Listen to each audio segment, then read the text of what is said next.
In our last video, we spoke about the idea of going through your yeshiva experiences and picking out your different skills and your different talents that you've developed through your time in yeshiva.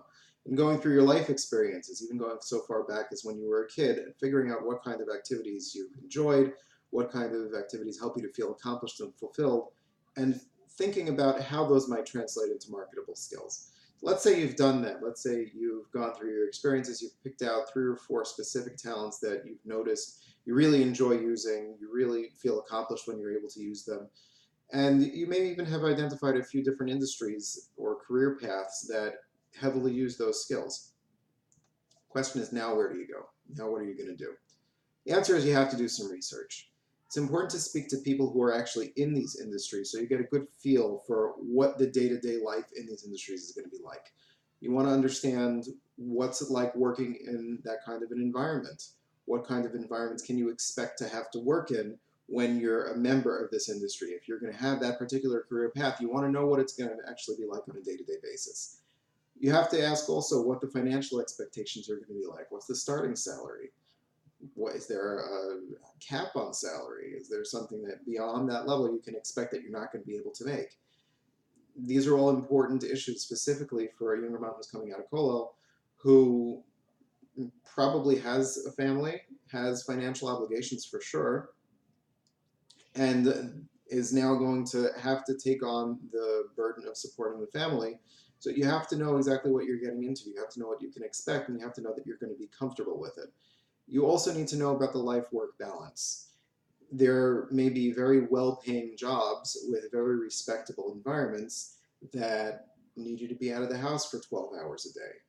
That may be okay with you. You may be okay with being out of the house 12 hours a day a few times a week, but it's something that you have to be aware of going in. You don't want this to be a surprise.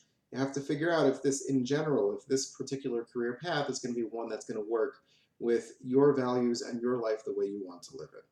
You may end up having to make certain compromises, but it's important to be able to go in with your eyes open and knowing what you're going to expect should you decide on this particular career path. Sit down with your wife and come up with a list of questions and a list of different factors that you can think of as being important to you and that you don't want disturbed. And design questions that specifically address those concerns. It may also be worth it to sit down with a mentor, whether it's a Rebbe or your parents or a friend who knows these things, and figure out questions that address how being in a working environment might conflict with your values. Understand what your standards are going to be going forward. You should certainly hold yourself to standards, and you should certainly be able to meet those standards.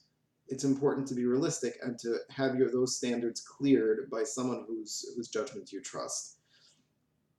After you do your research, you're going to need to collate your answers. You should be taking notes when you make these phone calls. You should be recording all the answers, and you should look around at the impressions that you're getting from the people you speak to.